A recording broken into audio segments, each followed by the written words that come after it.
first edition of Ag Update. I'm UGA Extension Agent Mark Freeman, and today I got the scoop on wheat and corn and what pests to look out for in the coming weeks. And later on in the show, I got some tips on lawn care.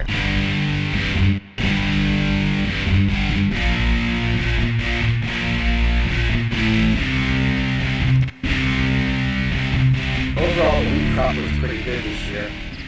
We had a couple issues with weed control. That was mainly due to timing and not being able to get into the fields because it was raining so much. Two of the weeds that I'm seeing most are wild radish and henbit. Henbit's not as big of a deal as the wild radish. It's kind of going out of its life cycle right now, and it won't really compete much with the weeds. But the wild radish will compete a lot and lower yields significantly, and it'll also contaminate wheat seed when it's harvested. If you got wild radish right now, it's probably a little too late to control it, unfortunately, because any herbicides that you could spray to control it would also injure your wheat. Now's the time to start thinking about fungicides for disease management. Fungicides only work preventatively to help stop the fungus from infecting the plant. Fungicides also only help maintain the yields that we can already get, and it's very important to start scouting our fields once or twice a week once it hits joining stage. The diseases usually start at the bottom leaves and progress upwards through the plant. Symptoms can take sometimes 7 to 10 days to show on an infected leaf, so a leaf that looks healthy today can actually be infected and won't show symptoms for 7 days later. Generally, the most effective time to spray fungicides is between flag leaf emergence and seed head development. Now, most of our fields here in Pulaski County are either at or just about at flag leaf emergence. So the flag leaf is the uppermost leaf on the wheat plant, so it's critically important to protect that flag leaf as it gives most of the energy to the grain once seed head emerges. Powdery mildew is usually on the bottom portion of the plant, lower leaves, and it looks like a white powder. And tan spot also occurs on the leaves, and it'll have little tan lesions and will kind of turn the plant like a yellowish color. And a couple other diseases that we haven't seen yet are leaf or stem rust, septoria, and any gloom blotches, but we're constantly on the lookout for those diseases as well. When making a decision on whether or not to spray a fungicide, UGA Extension has a wheat foliar fungicide point system that can assist a grower on whether or not this would be a useful practice or not. The wheat foliar fungicide point system can be found in the UGA Extension Wheat Production Guide, and the Wheat Production Guide can be found online at the UGA Extension website, or you can get one at the Pulaski County Extension Office. And now, here's the first look at this week's Pest of the Week. Corn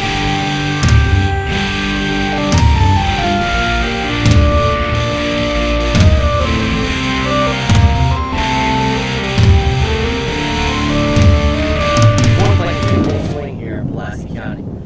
Corn can be planted when soil temperatures consistently reach about 55 to 60 degrees. And as of today, April 3rd, Pulaski County soil temperatures are averaging about 63 degrees. Right now is the optimal time to plant. Now, early planted corn is better than late planted corn. The UGA Corn Production Guide estimates that each day you delay planting, you can reduce your yields by 3/4 of a bushel. So most corn hybrids require about 26,000 to 36,000 plants per acre in an irrigated field. Planting about 10% more than that seed per acre to make up for any natural stand losses you may encounter. One of those stand losses that we see here are wild hogs. When it comes to fertilization, the first thing we want to do is take a soil sample. Soil samples are available at the Pulaski County Extension Office. You can come in, get a soil sample bag, take it back to your house, take a sample, and bring it back to the office, and you'll get your results back in about 3 to 4 days. After you take a soil sample, then it's time to apply any fertilizer that might be needed.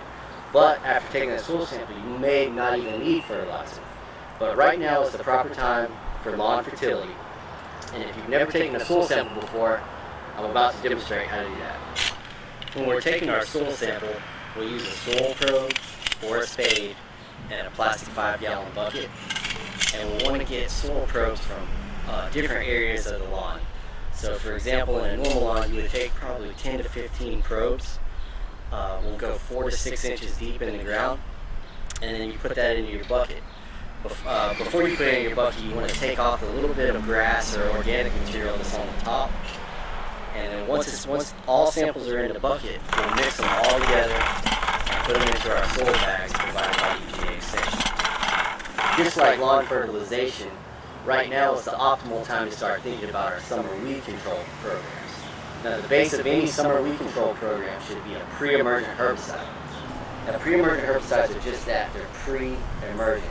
So they kill weeds before they have a chance to emerge from the ground. Now, so our Centipede and St. Augustine lawns, atrazine is a great pre-emergent herbicide to control many summer annual weeds.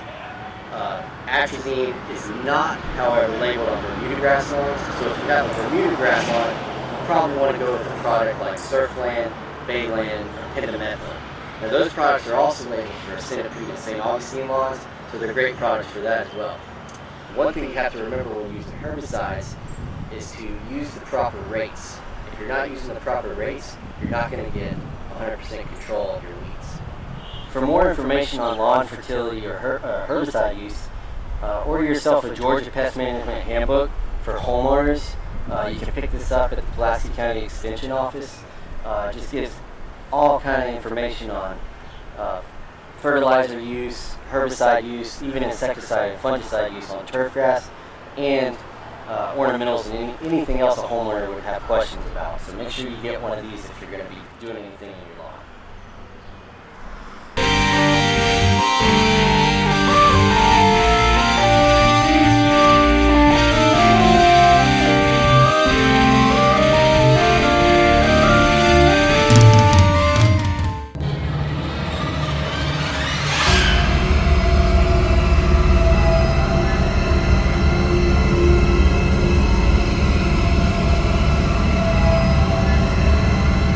Okay, so hopefully you can guess this week's pest of the week was henbit. Now, it's a little too late to control henbit if you have it this year. It's a winter annual weed that germinates in the fall and flowers in the spring. Now, if you have a Centipede or St. Augustine lawn, you can easily control it with atrazine applied in September or October of the previous fall.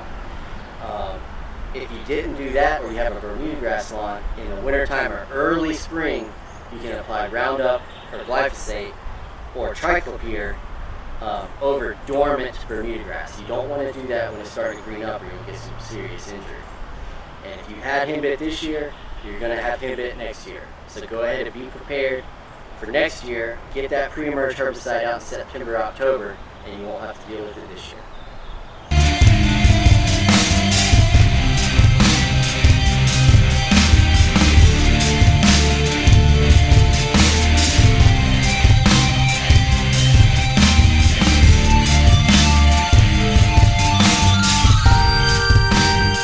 Now for some questions from viewers.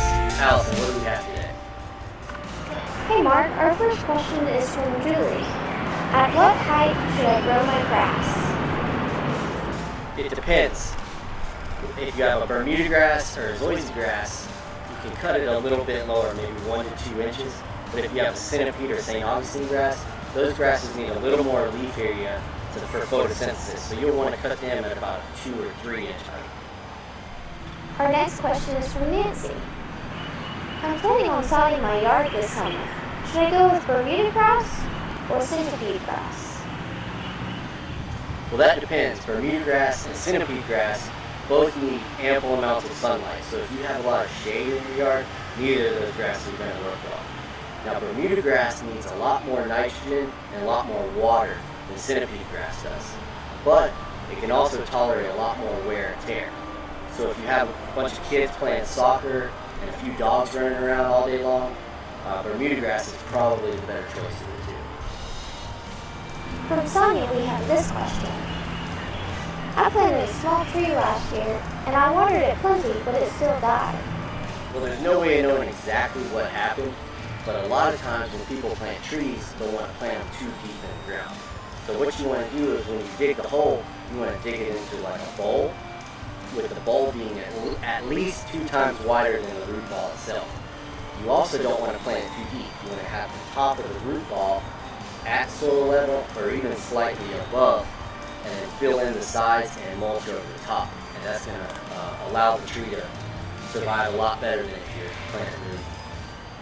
Now, if you guys have any questions of your own, be sure to email them to channel100@comsouth.net, and I'll answer them next show. Thanks for watching Ag Update. I'm UGA Extension Agent Mark Freeman. Tune in next time for more news on Middle Georgia agriculture.